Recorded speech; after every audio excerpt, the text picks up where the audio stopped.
I was on a call with a family recently, and they were shocked when I told them your bedtime routine with your baby from start to finish should take no more than 20 to 30 minutes, including your feed and your bath. The faces that they made were, like mind blown. Is that true? Yes, it is. Let's get your bedtime routine in order so that you can prioritize sleep and have more time to yourself. Hi, my name is Sarah, and as the lead certified pediatric sleep expert at Your Zen Baby Sleep, bedtime routines are part of my jam. I have helped 650 families get their bedtimes in order. Whether you have a baby, a toddler, or a preschooler, I love this part of my evening because it means that I get to tuck in a nice sleeping baby and get some time to myself to either watch TV, do the dishes, or just crash. And I can't wait to make this part of the evening easy for you as well. Let's talk about it.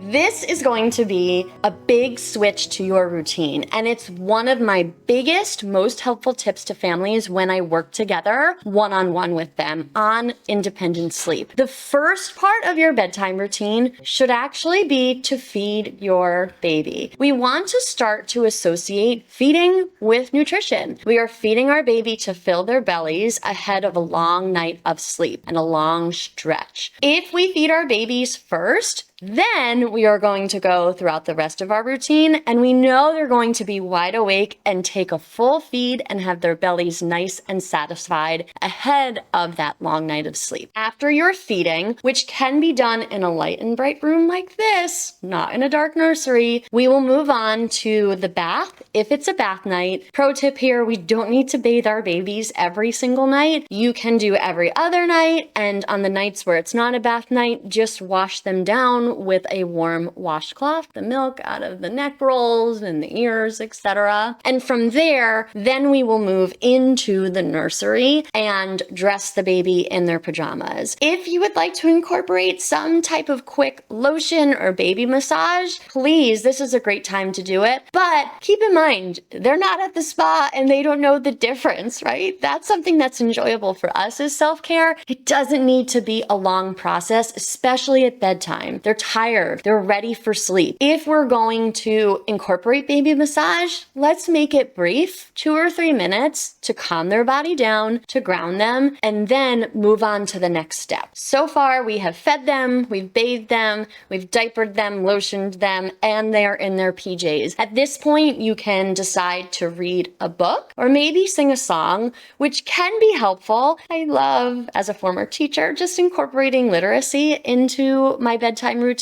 Still something I do with my kids today who are 6 and 9 years old. But please keep in mind, one book, that's it. You don't need to make it an entire library of books upon books. And this can be really helpful as your toddlers get older because they request more and more and more. We want to keep it short and sweet, understanding that they are tired, they want to go to bed, and we need to get them in the crib very soon. And that's it. After that, we put them in the crib. Here's the thing. I work with families on creating independent sleep habits. So I am going to advise you to put them in the crib awake. I don't love the phrase drowsy but awake. I think it's really elusive. It's really subjective and it just doesn't work. So many families come to me feeling so frustrated by the phrase drowsy but awake. So I do recommend completely awake. However, if you are not ready to teach independent sleep and if sleep training is not something that is on the docket right now for your family, at this point, you would just do whatever you usually do to put your baby to sleep and put them in the crib. Now, if that was feeding, this is a really great opportunity to transition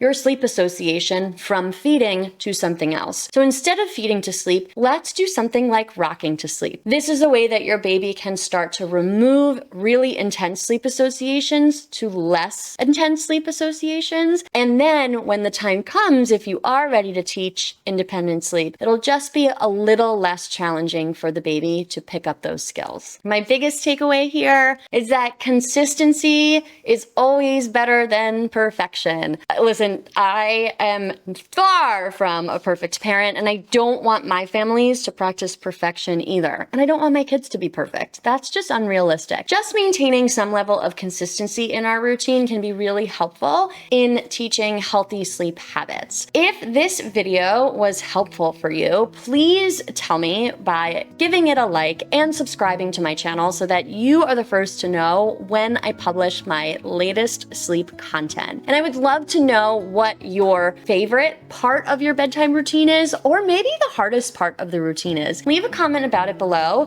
and ask me questions that you may have. This is the favorite part of my job. I love to interact with families and really help you get the sleep that you need. As always, from my living room to yours, thank you so much for coming today, and I can't wait to see you next time.